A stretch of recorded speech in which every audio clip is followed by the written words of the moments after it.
When you get into the summer, the things that grow are hydrating.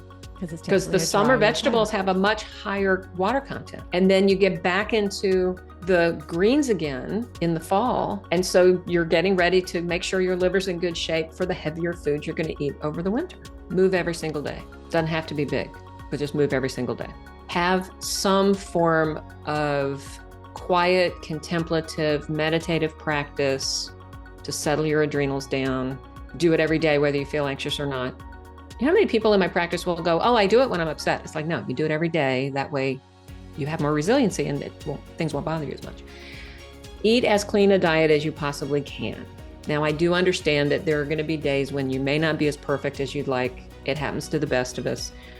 But just make it easy for yourself. My next guest, Wendy Warner, is a functional medicine gynecologist and a hormone expert. After 14 years of conventional ObGyn practice, Dr. Warner founded a collaborative holistic medical practice in suburban Philadelphia. There, she focused on a functional integrative approach to health and healing, working alongside practitioners from many different backgrounds and offering a wide variety of therapeutic options. In the fall of 22, she moved her practice to fully online, providing telemedicine exclusively. She is board certified in gynecology and a holistic integrative medicine, is a certified functional medicine practitioner, an herbalist, and a MESA carrier. She is nationally recognized speaker and educator and is faculty for the Institute for Functional Medicine, as well as David Winston Center for Herbal Studies.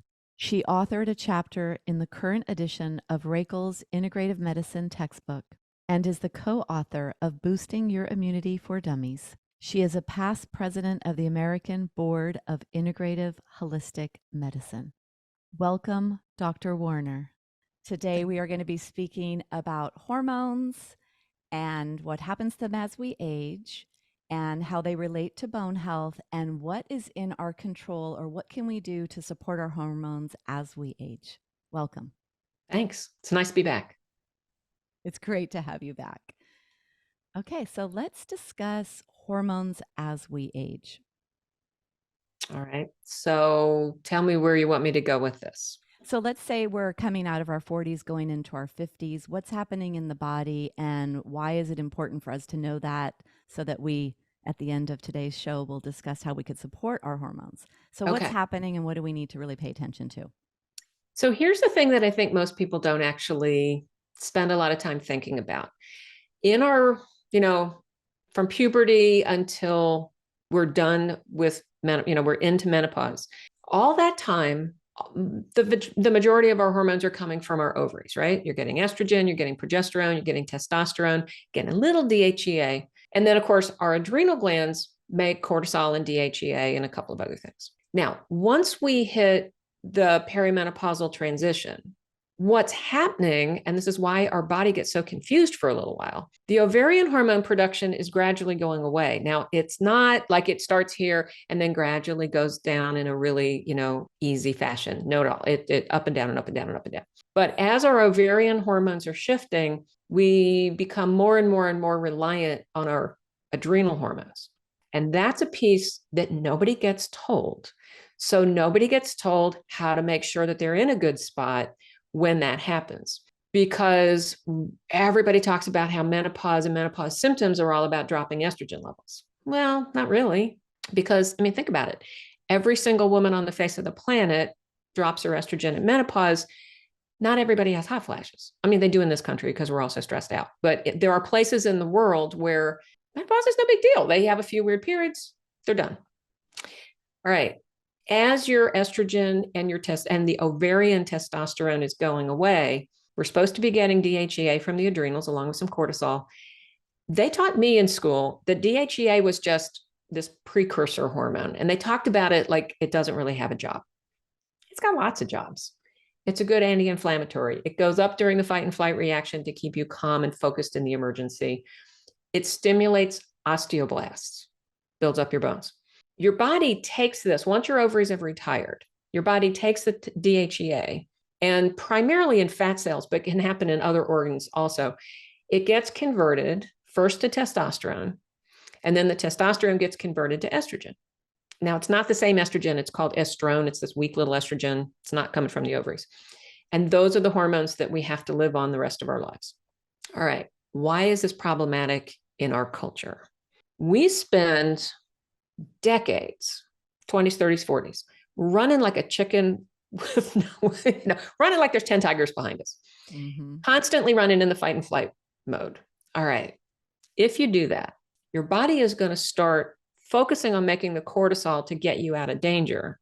And it's going to make less and less and less of that DHEA, because initially they both go up. Cortisol goes up to get you out of danger. DHEA goes up so that you don't do anything stupid, keeps you calm. Well, after a while, your adrenals go, we're getting too tired. We're not going to do this anymore. So they focus on making the cortisol, and you start making less and less and less DHEA. So when you hit menopause, you're relying on this DHEA that is now usually subpar. The amount is subpar. So that's why every perimenopausal and newly menopausal woman that I have ever met says, okay, this is not fair. I am eating the same, exercising more. Why am I fat and flabby? Because suddenly you don't have the testosterone that you need to keep your muscle mass up, because your body's keeping the DHEA because it's barely making enough. Well, think about what I said. If DHEA is low, it's going to accelerate bone loss, because you need both testosterone and DHEA to stimulate osteoblasts. So that's why, yes, the estrogen kind of helps too, but honestly, all three of them work. So imagine you hit menopause, estrogen's dropped off, and the estrogen you do have, assuming you're not taking hormones, is really weak, and it doesn't stimulate the bones as well as the estradiol does. And you're not getting the same stimulation from testosterone and DHEA. So this whole, what is a normal transition can, because the way our adrenals are, really impact our bone structure. Does that make sense? It totally makes sense. But what's amazing here is this relationship of stress. And we say that stress relates to 90% of all illness, and it is one of the root causes of bone loss. And the way that you just explained that, when I think about all this research being done on trauma, and we talk about trauma, we're even going back into our past with trauma. There's the ACE score, where you can take the ACE score, and the more ACEs, the higher that score is, the more likely you are to have this disease, this disease, this disease. So what you're explaining here is that it's a lifelong, how we've lived our lives, that brings us then into menopause. And it's either setting us up for success to be great estrogen and testosterone producers to maintain muscle and bone, or we kind of even come into this place behind the 8 ball, so to speak. Right. Wow. And so we weren't paying attention, which is all the more reason why, for anyone listening, yes, we're thinking of ourselves and we want to take care of ourselves and our bones, but we really need to educate our kids, our grandkids, and not just about doing the weight bearing and the physical stuff, but also about this stress regulation, so that they could come into menopause, or even for, even testosterone's at an all-time low for males. Right. So it's not just a female thing. This is a testosterone thing. This is in both genders. And the story I love to tell people is, because of where my practice is, we're only about an hour or so train ride to Manhattan. So lots of people in our community live here, commute. Do you remember back in 2008 when the economy tanked? Mm-hmm. Well, I remember. I was taking care of a young woman at the time. She was doing great. Her husband worked on the floor in Wall Street, and he had this bunch of guys. They were all guys, on the floor. And all of them started feeling horrible. And she dragged him in to see me, because I see guys too. And his testosterone level, he was like in his early 30s. His testosterone level was the same as about an 85-year-old guy's. And he was horrified. And I said, no, it's really simple. Your DHEA is also about the same as an 85-year-old guy's. Because, men, just like women, they get some of their testosterone from their gonads and some from their adrenals. And they had crashed their DHEA so much that they were just sort of limping along, barely getting any testosterone. So I ended up seeing him and a whole bunch of his buddies, because they all looked horrible. And I had to get across. I did put some of them on testosterone replacement short term, but I kept trying to explain to them, if you can just deal with the stress, your DHEA will come back up. You'll make your own testosterone. You won't have to take this stuff. And all of them ended up eventually weaning off, except this one guy, because he's too lazy to do the stress management piece. But Yeah, more important than ever to really learn as much as possible because there's so much that is in our control. And when we learn all of this information, then it makes it easier to make those necessary shifts, whether that's stress management tools, breathing, meditation, but also stress of choosing the right foods and, Mhm. reducing stress whenever we can. All right. So that's the adrenals, stress. Wow, that's a big piece. That's and I lifelong. think people need to understand it's really not that hard to get your adrenals back to balance. It's really not. It takes time. It is always, it's always the last thing in any of my treatment plans that people want to deal with. They'll take their supplements, they'll change how they're eating, they'll exercise if I ask them to. And when I talk to them about doing stress management, like they'll get to it eventually, but it's not the first thing they want to do because our culture downplays the importance. Yeah, there is actually a shift I see. I think that there's much more awareness around this, or we're starting to understand it, or we're sharing more like we are now. But yes, you're right, and I see that when in the work that I do, Yeah. changing the diet. Okay, give me some supplements, and that Mhm. is kind of a crutch and can be helpful and get you like prop you up a little bit. Yeah. But then it really becomes about managing stress. Right. Because we're all so busy and all of these techniques take time and we think we don't have time. And of course, I guess it's human nature that the thing you need the most to take the time to do the stress management, because it takes time when you're the most busy and need it the most, you're going to probably not do it. And I've been guilty of that myself. So, I mean, I don't really hassle my patients when they do it. So, whether it is a meditation practice, Qigong, Tai Chi, there's a technique, a group of techniques from a research group called the Institute of HeartMath that is my go-to to help people fix their adrenals because it's the fastest of all. I mean, it has the best research and shows that it gets your adrenals back to normal faster than anything else I have found. Okay, that's an app, right? HeartMath. Are you talking about the app or there's a program? There's a there are a group of techniques Okay. that are about what they have in common is to get the adrenals to shut up. You do some rhythmic breathing to get calm, and then you actively create a positive emotion on purpose. And the brain interprets that as, oh, we must be safe. So it tells the adrenals to shut up. Now, Well, the app they've got is just a way for you to stay focused so you don't get distracted. yeah, I like to think of it in the adrenals. You're either in the cortisol breaking down catabolic pathway or you're in the anabolic building DHEA steroid sex Right. hormone pathway. So Right. it's really about choosing the right path and realizing that all day, every day, and for your whole entire life up until this moment, you have had a choice at the top of the road.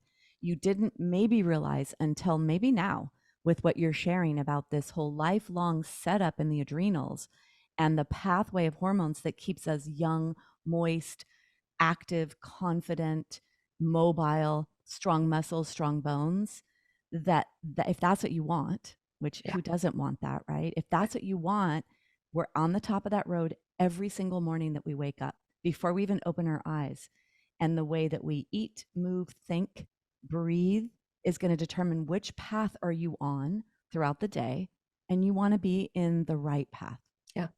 And if I can just even appeal to people's vanity as a reason to fix your DHEA, rapid decrease in DHEA increases wrinkles and gray hair. Yeah, and wrinkles and gray hair we see on the outside. Wrinkles and gray hair on the inside are degenerative discs, are osteoporosis, type 2 diabetes, cardiovascular. So all of that degenerative aspects inside, arthritic joints.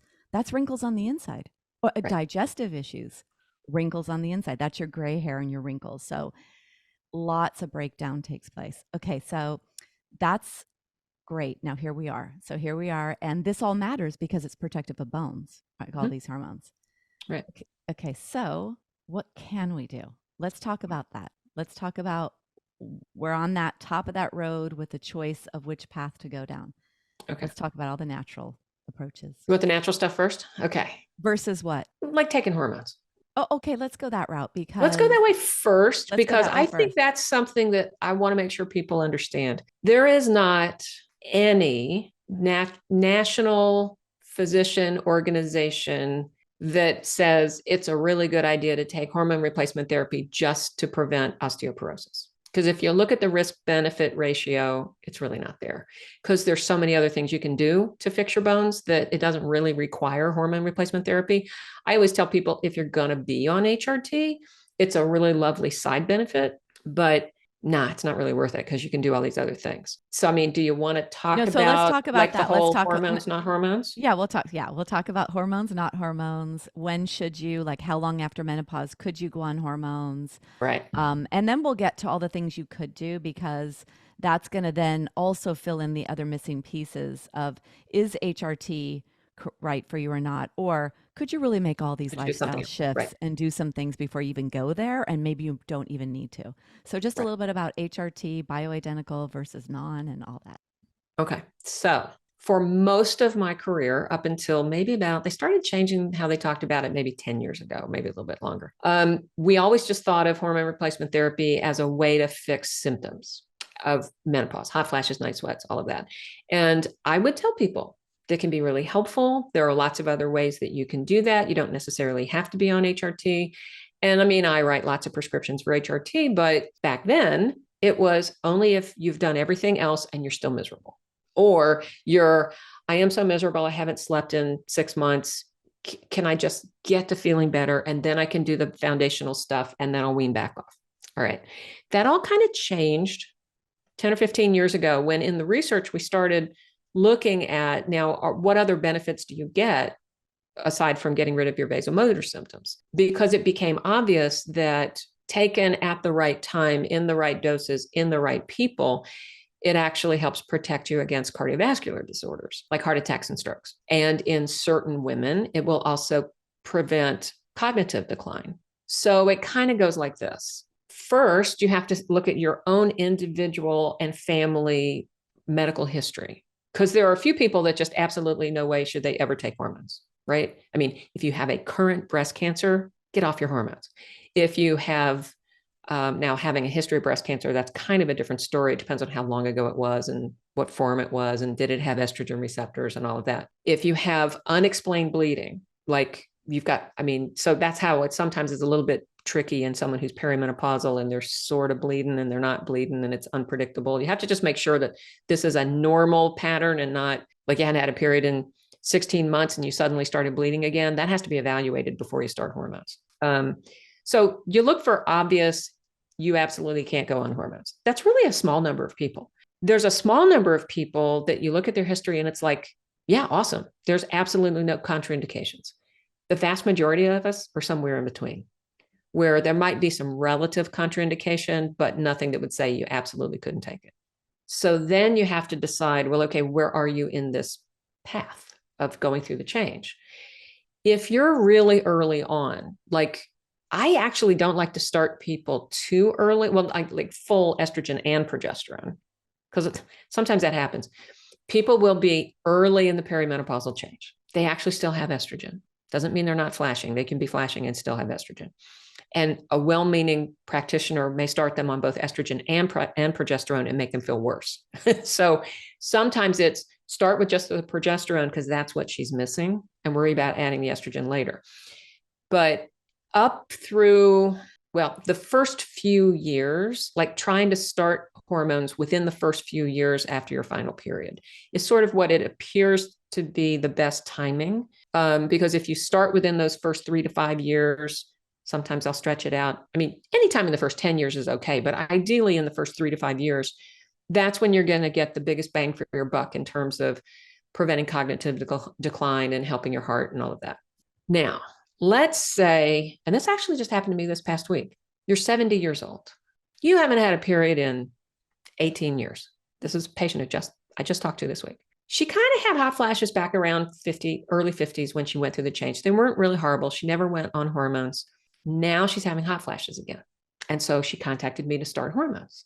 And I went, you're 70 something years old. This is not from lack of estrogen. Clearly, because your ovaries haven't been working in a couple of decades. So let's look and see what's going on. And we had a conversation around, it could be stress, it could be blood sugar issues, it could be other things. And she goes, well, okay, but can I still go ahead and go on hormones? I said, no, because there is research. And granted, the research was done on non-bioidentical hormones, but there was research to show that if you start an older person on hormone replacement therapy, if they have underlying cardiovascular disorders, you might actually make things worse. Now, I'm the first person to say, wait, no, that research is from the Women's Health Initiative study. That study showed was done using Premarin and Provera. Premarin comes from horse urine. Provera is a human-made chemical that sort of acts like progesterone. And I actually think it is really dangerous and needs to be taken off the market because that combination given to older people increase their chance of having heart attacks. And that's still being given. Like I've heard of those, but I haven't heard of those ones in a long time. Yeah, they're still on the market. Mm. And 50 years ago, the only estrogen we had was Premarin. No one had figured out how to chemically create estradiol, which is what our ovaries make. And so even 30 something years ago, when I first started practice, the only thing I wrote prescriptions for Premarin because that's all we had. I got away from it as quickly as possible because even I looked at it and went, this comes from pregnant horses. And there's a whole thing about what they do to the horses in order to collect their urine, and they keep them pregnant all the time. It's a bad thing. It's not natural. It is definitely not natural. And the Premarin and Provera combination, if you take that more than 5 years, you increase your chance of getting breast cancer. And it's from the Provera. It's not from the Premarin. Because in the same study, there were people that were taking Premarin without any Provera because they didn't have a uterus, so they didn't take the Provera. And those women actually had lower chances of breast cancer. So it wasn't the Premarin that was the problem. It was the Provera. All right. So that is non-bioidentical stuff. And there's really no reason right now ever to take a non-bioidentical hormone replacement therapy because we've got bioidenticals. Why would you not use them?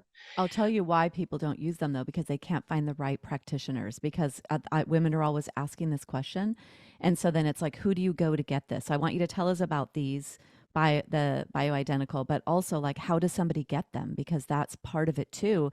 You have to have the right prescribing person that knows what they're talking about. So that's why I think a lot of the times people are not on the bioidentical. So if you're working with a practitioner who is in their 50s and 60s, you might find somebody still writing for Premarin. Youngsters should not be doing that because they probably got taught to use the bioidenticals. Now, when I say bioidentical, just to make sure everybody knows what I'm talking about, that means chemically these hormones look exactly like or as close as possible to what our ovaries make. Now, there's conventional bioidentical hormones, regular prescriptions you get from the regular pharmacy. Like, is that some of the patches with like some the of those patches, estradiol patches, yes, estradiol creams and gels. And then there's Prometrium, that's the brand name. That's the only actual progesterone on the market. I mean, that's a generic now, but so there's nothing wrong with them. I don't really write a lot of prescriptions for those if I can help it, because the only downside, the good news is it's like what our bodies are used to seeing. The bad news is there's a limited number of dosing opportunities. There's 2 different doses of oral progesterone.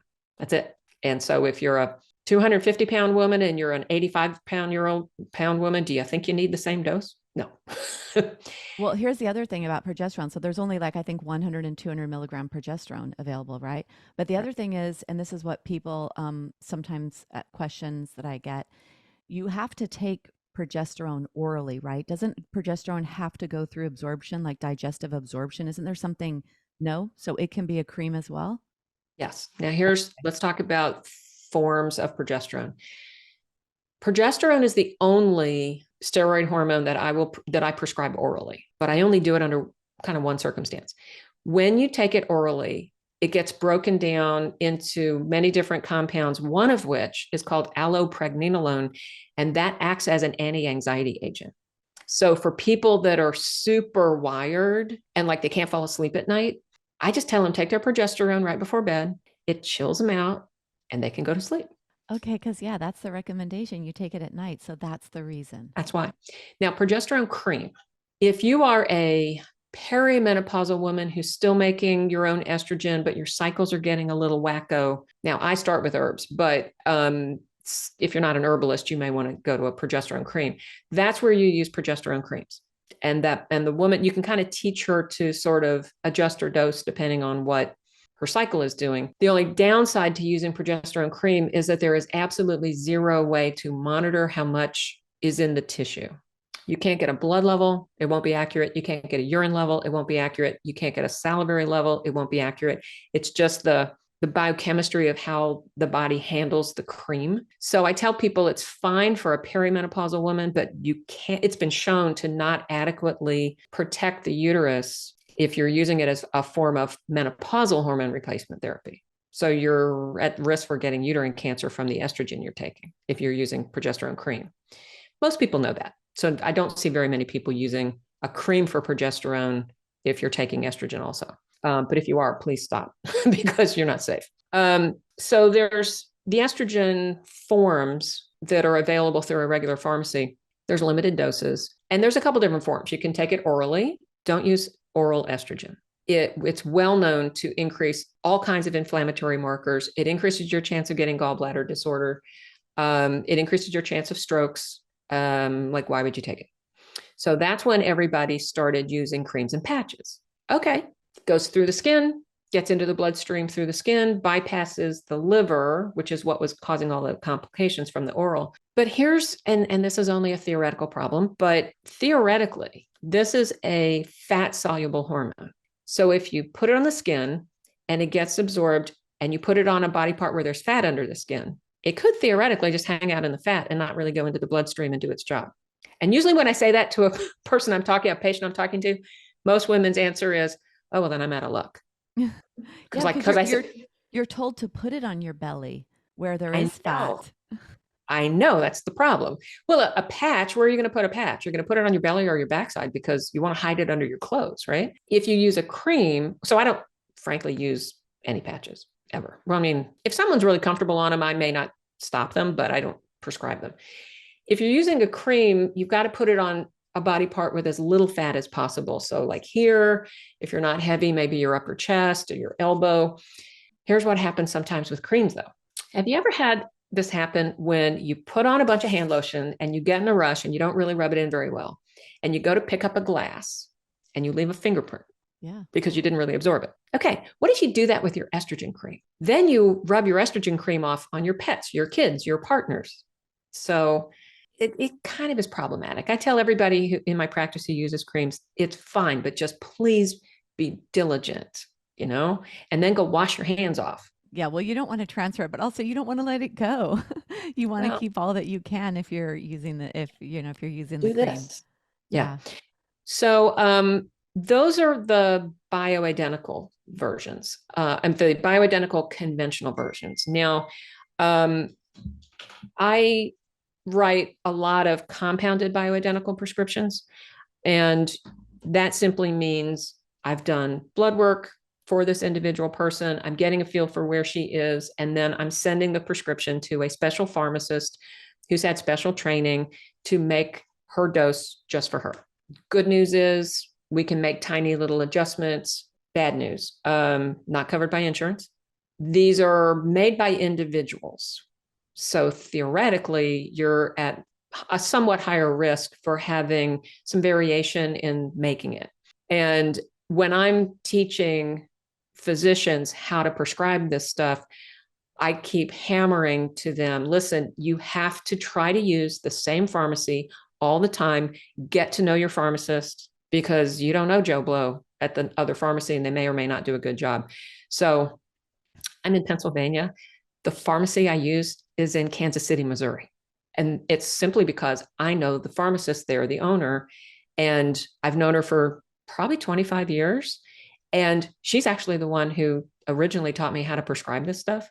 Now, I don't prescribe the way she does anymore. She uses too high a dose, but you have to be careful and know your pharmacist. So with the bioidentical, it's all in the processing. It's the manufacturing, or the way that the actual chemicals that are used.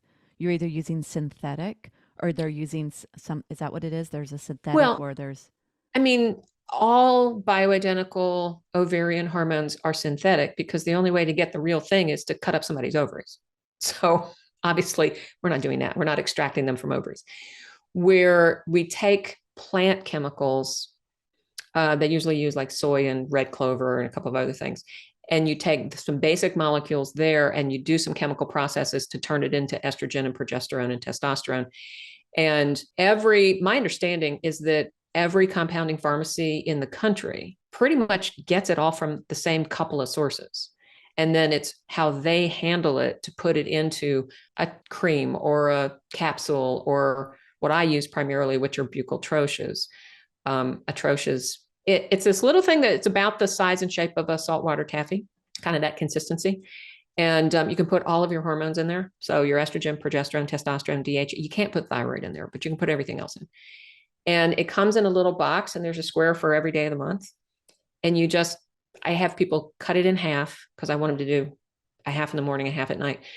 And you just sort of squeeze it out to get the surface area up and you stick it in here. And so it gets absorbed through your buccal mucosa, through your gum. There's no fat there. You're not going to wear it off. You're not going to rub it off on anybody. And because the absorption is so good, I can get away with tiny little doses of hormones and get really good response. And so the person's liver doesn't have as much to deal with afterwards. Okay, so buccal Buccal troches, Troche. Okay. I've also heard people pronounce it troche. I think it's a French word. I don't know. I don't speak French. Okay, so this is great because the information you've given us in some ways makes it now like, okay, wait, do I want to go through all that and should I? Right. So then that kind of leads us into, so there was that option, of course, of hormones, and you said Mhm. the time frame for that, and when, no way, Jose, when you're in your 70s and you've been not menstruating for 20 years.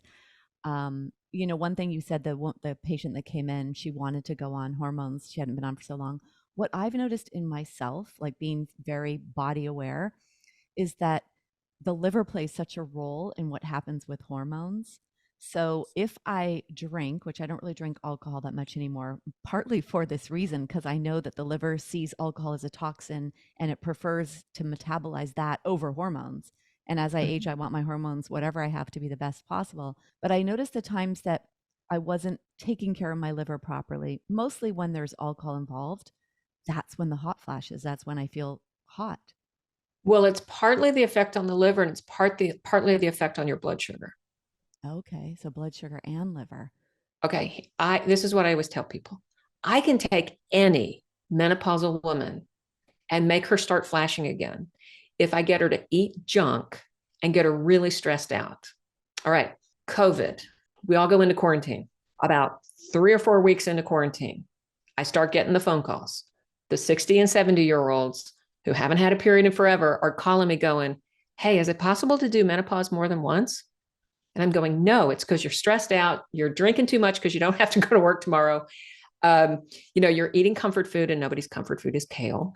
Which I totally understood what was going on. But I said, listen, guys, calm yourself down, get back to doing your stress management, cut the alcohol, get back to exercising. That quarantine was a riot. I found out that people that are used to going to a gym have no idea how to exercise if they can't go to the gym. I just think that's so weird. Anyway, so it's not about the lack of estrogen. I mean, I have also had 35-year-olds who have perfectly normal periods, haven't skipped a single one. So they obviously have plenty of estrogen.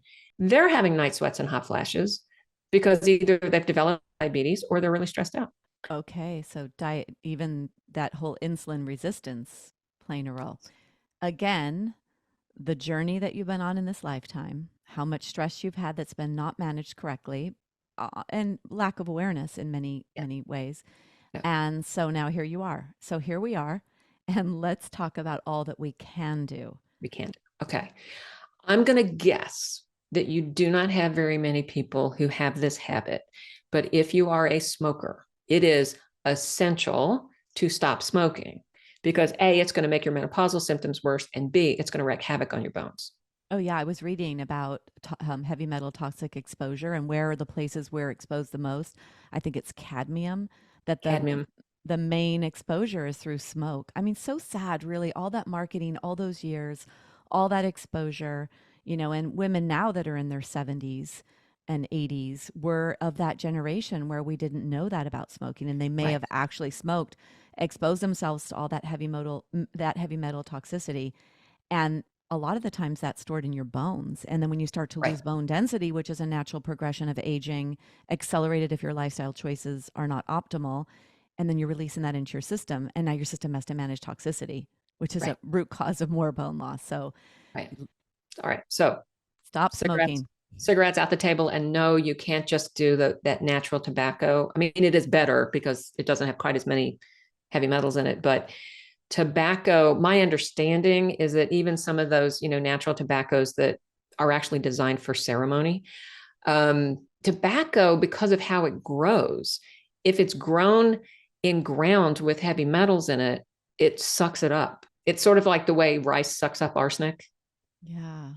Same thing. So no, natural tobacco doesn't work either. All right.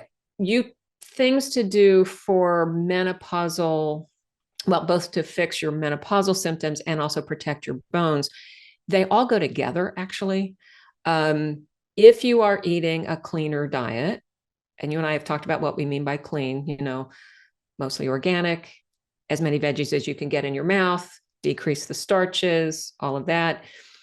If you do animal protein, make sure it comes from healthy sources and have it not be the main part of your meal. That is not only going to help your bones, because it's going to help your gut, which helps your bones, but it's also going to it's going to stabilize your blood sugar. And if we stabilize our blood sugar, then the insulin and the glucose aren't bouncing around, which is what causes the sensation that feels like a hot flash. And the more our blood sugar and insulin are unstable, the more it changes the pH in the blood. So we start pulling mineral out of the bone to buffer that pH change. And I'm sure you've talked about that with your folks about how, that contributes to osteoporosis. Yeah, that's a root cause, the Root acidity. cause. And, like I say, if I've got people in my practice who come to me having hot flashes, and really the only thing, like, they're already better by the time we've got their lab work back. I haven't even ordered the hormones for them yet. And the only thing they did was clean up their diet, and they already started feeling better. Maca specifically, there's a lot of different herbs, but I want to make sure we talk about maca because a particular version of maca has been maca, just in case you're not familiar with it. It's actually it's a vegetable. It's in the cruciferous vegetable family. And it looks like a little potato, and it grows down in Peru up in the mountains. And historically, the mountain people and the Incans, the Incan warriors back in the day used to eat this so that they would have the stamina to be able to hike for, mile after mile after mile at 14,000 feet. Now, we know that the chemicals in maca actually act on the HPA axis. There's actually really good research from this one company that shows that it is definitely affecting the hypothalamus and the pituitary, and then how that talks to your ovaries and to your adrenals. Interestingly, they have also shown that over time, with the product that they make that's for menopausal women, you can get a little bit of an increase in both estrogen and DHEA production out. Well, the DHEA production from the adrenals, and the estrogen then gets converted from that out in tissue. They actually have studies to document that they've improved DEXA scans just with maca. Yeah. Now it was a particular company and a particular kind of plant. So maca products, just to warn people, they're all over the board in terms of how effective they are. Can I say a product name? Yeah, why not? Okay. Yeah. I'm so used to teaching for CME courses and I can't say names. This is from the company Symphony Naturals. They have a couple different products that are all labeled feminescence, and it's either the post, meaning menopausal, peri, meaning people in transition, and then they've got one called Feminescence Harmony for younger women who have just menstrual irregularity and they need some adrenal support. And then they have a product for guys as well, and they call that like Revolution or something. And this particular company is very careful with how they make their maca product. And I've been working with their product with my patients for probably about 6 months now, and I've been really impressed with the benefit that people are getting. And of course, it hasn't been long enough, so I haven't been able to see anybody's bone changes yet, but I anticipate that I will. Yeah, and so I would say mostly this menopausal age group is good because what people need to be aware of is there's something called estrogen dominance, where you think your hormones are out of whack and you think you might not have enough estrogen. So then people think they need to take estrogen, but estrogen dominance, especially in the younger crowd, let's say 30, 40, burning the candle at both ends, having trouble with hormones, you don't want to support your estrogen if that's the case. And the only way you would know really is to do testing. So let's just say, I think this is mostly would you say that it would be more safer? I don't see estrogen dominance. I'd run Dutch tests. I don't see a lot of estrogen dominance in my population of menopausal females with osteoporosis. You can still see it if someone's heavy enough. Okay, because then they think fat also makes estrogen, right? Fat is making enough estrone that and if the other time that you'll see it is if someone has really bad, really subpar estrogen metabolism. So they're just not getting rid of the estrogen they're making. So even if they're starting off with a relatively low amount of production, in the menopausal range, if you're not getting rid of it because you just don't metabolize it well, it'll kind of back up and you can have some estrogen dominance then. If somebody wasn't having a lab done to detect estrogen dominance, are there some certain symptoms that would be very indicative that they could potentially have estrogen dominance? It's harder to find in the menopausal population, but in the perimenopausal population, it's the woman who her breasts have gotten bigger. She's gotten much more PMS, way more than when she was younger. Her cycles are becoming erratic like this. They're heavier than they used to be. And then sometimes close together and sometimes far apart, because this is a woman who's probably not making enough progesterone or may not even be ovulating every month. And so she's still making plenty of estrogen. But if you don't ovulate, you're not making progesterone. And so by definition, you're estrogen dominant. Okay. And so yeah, go ahead. I was gonna say, so the big thing is periods, you feel puffy, you need a new bra, and you're yelling at everybody. Okay, but what about like if you're in menopause? Is there any telltale? If you're in menopause, the only time that you really would need hormones drawn for that. Right. But you can worry about it if you're heavy. Okay. That's good. That's good then, because you know how people will hear, oh gosh, I heard about this new thing, maca by of feminescence. I'm going to take that because I've got osteoporosis. Let me go grab it. And that's what happens. But it's not about that. It's about this balance that everything's about balance. And you've raised awareness to where the imbalance comes from. Now we're talking about how to find balance. So that's very promising that we're actually finding a natural source of supporting estrogen, which is going to support many aspects. Another two supplements I see this happening with often: vitamin D and calcium. Oh, okay. Vitamin D, first of all, many people don't take enough. Some people actually take too much. If you're taking vitamin D, you actually need to get your levels drawn fairly regularly, because some people in my practice can get away with 2,000 IUs every day. Some people need 8. There's a very common SNP, genetic SNP, that means that your vitamin D receptors are not very efficient.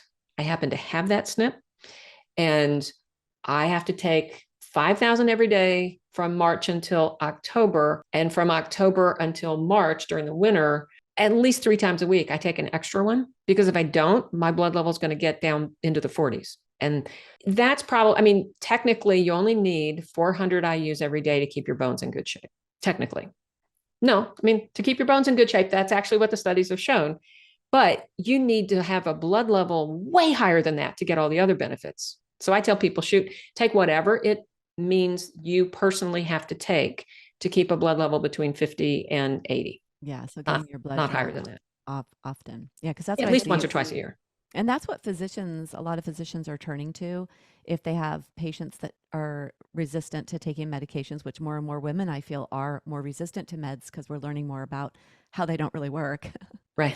And they actually cause more problems than they're worth. So there's a lot more awareness around that. So then there's this taking calcium and vitamin D, and sometimes really crazy amounts of vitamin D. Yeah.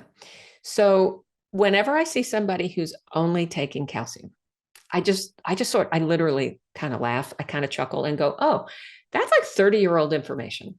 because way back when we first started diagnosing osteoporosis, because we finally had a drug on the market and we finally were getting DEXA scans, people said, oh, well, calcium is going to help you build your bones. And nobody really talked much, even with physicians, about what it takes to build bone.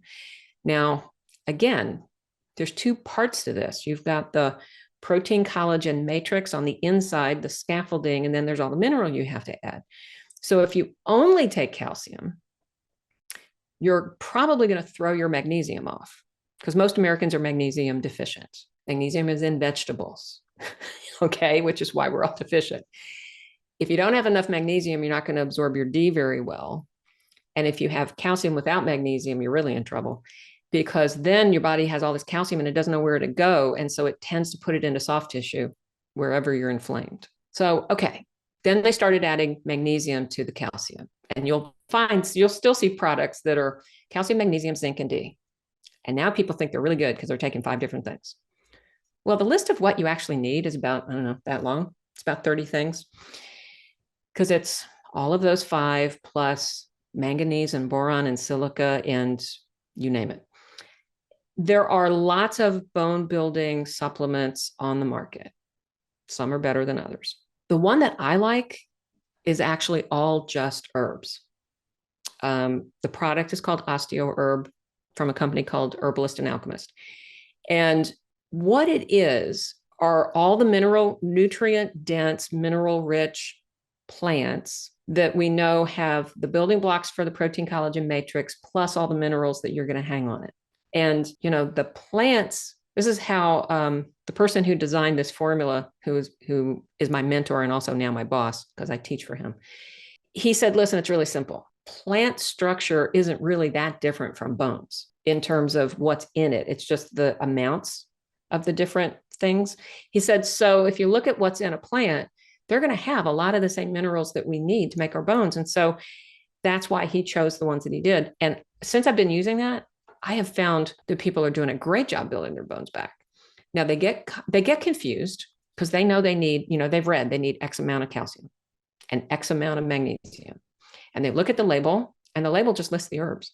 And they call me back and they go, how do I know I'm getting enough calcium? I go, because they know, roughly speaking, how much is in all these herbs. So don't worry about it. So I do have to warn people about that. So you're not going to find, numbers. But even that thing about numbers, I was looking at that recently about the RDA and how that whole thing came up. It was like 2 people that came up with this, I think, in 1950 and decided these are, because that's what I wonder. How do we know how much magnesium we need? Because we're not looking at how we're burning through our magnesium. We're saying that, that here's the standard RDA, but we're not looking at where's the deficit coming in. And then also anything else for that matter, any RDA.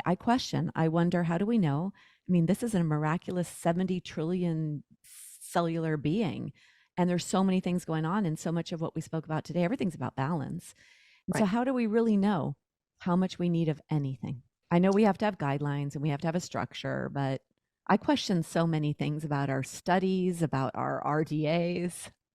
I tell people, if you try to figure out absolutely as an individual person how much of any given nutrient you need on any given day, that's a really good way to get an eating disorder and to develop OCD. And also what you'd have to eat. I mean, if you looked at, especially like vitamin D is so hard to get in food sources. Oh yeah. If you're not, especially if you're vegetarian, because it's really mushrooms and maybe is it algae or something, but really it's so hard. So then you'd have to be eating a lot of animals, a lot. And then to get your magnesium and your vitamin K, your calcium, you'd have to, I've not looked at it, but I've actually wanted to figure out what would a daily diet look like? What would it have in it if I did hit the RDA for every single thing? Not even taking into account, did I have stress today that burned through extra magnesium and I really needed more? Right. So yeah, I was going to say, because our nutrient needs are going to change day to day, week by week, year to year, depending on what's going on. So that's why I'm saying don't get too hung up on the numbers. Okay. So I always tell people it's really simple. Half of what goes in your mouth is a plant. Do not eat the same 5 plants all week long. Try to hit all the different colors in the rainbow. If not every day, at least every couple days. a friend of mine, Deanna Minich, who is a PhD nutritionist, brilliant woman. She's also an artist. She has, I've seen a list that she has. It's like a game. Try to hit 50 different plants each week. And you Wow. get to count spices and herbs because they're Oh, plants. oh yeah. Wow. So that would be like It's 7 a not as day. hard. It's not as hard as it sounds. Yeah. It And really isn't.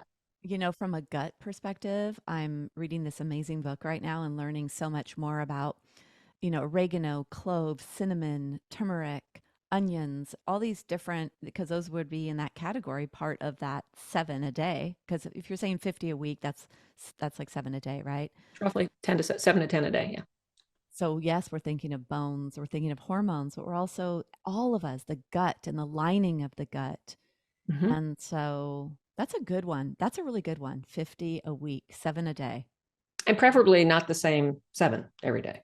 Right, which is Yeah. if you go to farmers market, then you're going to be good. You're going to get that rotational. If you eat seasonally, and Eat seasonally. Ayurveda is the sister science to yoga, and Ayurveda is about the body. Yoga is really about the mind. Most people don't Right. realize that. But the thing about Ayurveda, it talks about seasonal eating and how, if you think about it, the earth, nature gives us what we need. So we're going to have certain composition of our vegetables that grow in the winter. They're going to prepare the body for what we need in winter. We're going to have vegetables that come out in spring that are going to cleanse the body Mm-hmm. and bring in that alkalizing effect and clean the gut and the intestines after a long winter of eating typically a heavier meal. All of the spring greens Uh-huh. help liver detoxification. They're bitter, right? There's a lot of bitterness to Most them. of them are bitter. Yeah, the arugula and dandelion. You've got this bitter aspect, and even when we look at natural herbs that were used, well, you're an herbalist. I mean, this Yeah. is you, right? Oh wow, yeah. And then when you get into the summer, the things that grow are hydrating Because it's because typically the a summer drier time. vegetables have a much higher water content. And then you get back into the greens again in the fall. And so you're getting ready to make sure your liver's in good shape for the heavier foods you're going to eat over the winter. Yeah, Yeah. I it's very intelligent. We've just It's not very paid intelligent. We attention. just need to get out of the way. Yeah. We do. Wow. Okay, so your top five, you did kind of mention a little bit about what you were saying, but what are some of your big lifestyle choices? Every day you're in the front of that road. You wake up and you're standing on the end of the road, and there's two pathways to go. There's the happy, healthy, stronger bones pathway. Then there's the continuing down that stress pathway that's going to deplete. So you're either building or depleting. I like to say building, dissolving, building, dissolving. And Right. every day we're building or dissolving. So some of the main tips or herbs, some of you that you've shared, but on a daily basis, what are some of the best practices someone can have to support hormones, bones? Move every single day. Doesn't have to be big, but just move every single day. Have some form of quiet, contemplative, meditative practice to settle your adrenals down. Do it every day, whether you feel anxious or not. You know how many people in my practice will go, "Oh, I do it when I'm upset." It's like, no, you do it every day. That way you have more resiliency and things won't bother you as much. Eat as clean a diet as you possibly can. Now, I do understand that there are going to be days when you may not be as perfect as you'd like. It happens to the best of us, but just make it easy for yourself. Plan on having healthy food in the house. Make sure that you've got time in your schedule to actually eat your meals. It's a whole other topic about you could be eating the best food possible, but if you eat it on the run and you're stressed out, you're not absorbing the nutrients. Limit your alcohol. I'm not going to say that you have to be a teetotaler necessarily, but I do tell people this. There is absolutely, at this point, zero amount of alcohol that has been shown to be perfectly safe for a woman in terms of her breast cancer risk. I still drink wine every now and then. I understand I'm taking a risk, but I like it under certain circumstances. But if you're I live in an interesting community where there's an awful lot of functional alcoholics, actually, well-to-do people who will have, they're not employed and they will have a glass of wine with lunch with their girlfriends. And then at 4 o'clock, when they start cooking dinner, they'll pour themselves another glass. And then they'll have a glass with dinner. and that sort of thing creeps up, and it's bad for your bones and your breast cancer risk. And then in terms of supplements, most people need a vitamin D supplement to keep their bones in good shape, among other things. If you're not going to be taking hormone replacement therapy and you want to do it naturally, then, and you already know that you have either osteopenia or osteoporosis, most of my patients are taking the OsteoHerb supplement that I talked about. And also many of them are currently taking maca because of the research. And those are actually the simple, easy things. You can get into other crazy stuff, but that's the biggest. And those are all natural and those are all lifestyle based. And I think, this is like doctor's orders, the doctor's orders that we want, that we don't hear. That's not, here's the pill. Well, and the other thing that I like to point out to people, because sometimes they'll start rolling their eyes about having to make lifestyle changes. And I'll go, okay, but all the things we just talked about, the moving every day, the stress management, the eating better, it's going to fix everything. It's going to fix your cardiovascular status. It's going to fix your mood. You're going to get weight off. You're going to help your bones. You're going to help your menopausal symptoms. It's like the basics of building health back is all the same. I mean, if you look at what people are talking about, we're all saying the same stuff. We are. And the thing is, it's not easy. So it is not easy to make shifts with food. It's not easy to do all of this. It really is hard because there's memories and patterns in a lifestyle. There's traditions in the foods that we've eaten. Yes. There's these habits that we've become accustomed to. When you're mentioning the wine at lunch and then at dinner while you're cooking, and I used to live in that place. I mean, I used to drink often. I had a motto when my kids were little, when life gives you lemons, make lemonade. I was, when life gives you kids, make margaritas. And I was making margaritas. I was making my own like margaritas with lime juice. I infused vodka, and I used to drink often because it's management of stress and emotions. Yes. And we don't think of it that way. It's either that we're trying to calm our nerves. So we're trying to, even though it's a stimulant, we're trying to manage our nervous system, not with breath work and meditation and all that, but rather in that moment. Or if we're with others, we are showing up. So then it's revealing ourselves and showing up, and it kind of takes the edge off. Like I've heard of it termed as liquid confidence. So Yes. if we start to understand this, that when I reach for my cocktail, what I'm doing, or asking yourself, is this because I'm not confident in myself right now? I'm nervous. I'm around people and I want to develop, like I want to show up in a certain way. Or am I stressed, not paying attention to that? And I need to actually really look at the why do I want to do that? Because I used to drink quite often and I don't anymore. And I don't do it because I want to be as healthy as possible. And I realize what it does. I mean, that the liver sees it as a toxin. And it's not that I won't ever drink. I do. And there's sometimes I'll drink quite a few cocktails, but it's so rare compared to what it was. And so lifestyle changes are hard. We are all saying the same things. And I work privately with people. I have groups where I'm working with, and I'll see the behaviors. I see the behaviors and the challenges and where that is. So finding a group, finding the people that resonate with you, listening to, trusting the words that you're hearing and the person that you're listening to is important. And I think that what you do is, as a physician, you bring in the true importance of this, and you bring in all your expertise, not only as being a gynecologist and being in conventional medicine, but as an herbalist, and your experience in the benefits, and you still are looking for that research in your studies to prove the efficacy or the why behind what you say. And so then that develops such a trust. And there's a lot of women that are looking for natural approaches, that are not going to go the medication route. And if that's the case, we want to make sure what we're doing is safe, evidence-based research, that it's correct, and you give us that information. And that's why I love speaking with you, because I really love what you're sharing. And I know that I've heard from so many women that have listened to your first podcast on DEXA scan scores, that how they love your information that you're sharing. Well, it's delightful because this is not rocket science. And it's just that I wasn't brought up in conventional medicine to keep reading research. And it was when I started down the pathway of functional medicine that I literally went out and got an up-to-date biochemistry textbook so that I could remind myself of all this stuff. And now I'm reading research. I mean, I was actually talking with my colleagues yesterday that teach the hormone module with me for the Institute for Functional Medicine. And I said, yeah, isn't it interesting that we all read research in our spare time? It's what we do for fun. I mean, seriously, we find articles and we send it to our colleague and say, here, you'll need this for your talk. I wasn't raised in the conventional world to do that. You just relied on the pharmaceutical company to tell you what you needed to know. Okay, and so the research that you're reading though is for the mind shift. It's for like, or is the research to stay up to date? Is there something new, natural that will work for hot flashes? Is there, do we know more about? Because there's this whole new understanding of where hot flashes come from, and we don't have time to talk about it. It's all up here, and there's all these new pathways that we understand now that is what is triggering the actual flash.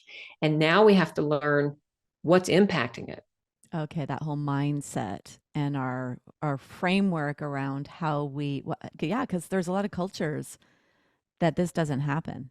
And they're women too with diminishing hormones.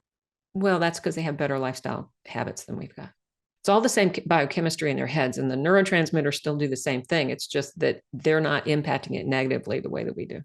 So much to learn. Thank you. So much to learn. Yeah, so much to learn. I love what you said too about keeping current. That's really special. That there's that much desire to be on top of things and to not follow status quo. And and even research, it takes a long time for research to actually be current, right? Because the trials, you go through, I think, up to 4 trials or 3 trials before it actually becomes out to the public. The scary thing, on average, something that is newly discovered won't be taught in medical school for 50 years. They tell people now on their first day of medical school, by the time you graduate 4 years from now, half of what we teach you is going to be irrelevant and out of date. Okay, that's huge. That is huge, because here we are, we go to doctors who are trained whenever with whatever information. Well, that's why I go back and I read the current literature, because I know that I don't want to be that 60-something-year-old doctor who's been, practicing the same way for 30-something years. That's why I've had a hard time whenever I bring up the osteoporosis is reversible comment, and I was kind of pushed down quite a bit. I no longer feel that way. I'm going to shout it from the rooftops. And that's why, because it's not, it is new news, and a lot of physicians out there are not privy to this. So these poor women are going to their doctor. They ask me, should I change my doctor? And I said, well, I can't tell you that. You have to do what's right for you. But if you're being threatened that you're going to break your bones within a year because you're not taking medications, then that's up to you if that's somebody you still want to go see, or if you want to seek out someone that's a little bit more current, or at least reading current information and research. Okay, well, Dr. Warner, thank you so much for sharing this wisdom. I cannot wait to hear from women about this discussion, because I think today there was a lot of lifestyle information, a lot of manageable and action steps people can take. And then that raised awareness too of this whole stress piece and how it plays a role. So thank you so much for coming and speaking with us and sharing your wisdom with us. Oh, you're quite welcome. It's been fun. Thank you so much for listening to Stronger Bones Lifestyle Podcast. Bone loss is not an inevitable part of aging. We don't have to just wait for it to happen. There is so much that you can do, and that is what you will learn each week on the show. Go to my website, DebbieRobinson.com, if you want more information about what was shared in today's episode. At the bottom of this episode in the show notes, there will be links to whatever was shared. Please subscribe to this podcast. Share this podcast with your friends, your family, or any women that you think may be interested or benefit from the information we're sharing. Please rate the podcast. And if you have any questions you'd like asked or answered, I would love to hear from you. Let's do this, ladies. Let's change the way the world views osteoporosis and slow down, stop, or reverse our bone loss, take charge, and show other ladies what is possible. Thank you so much for joining me.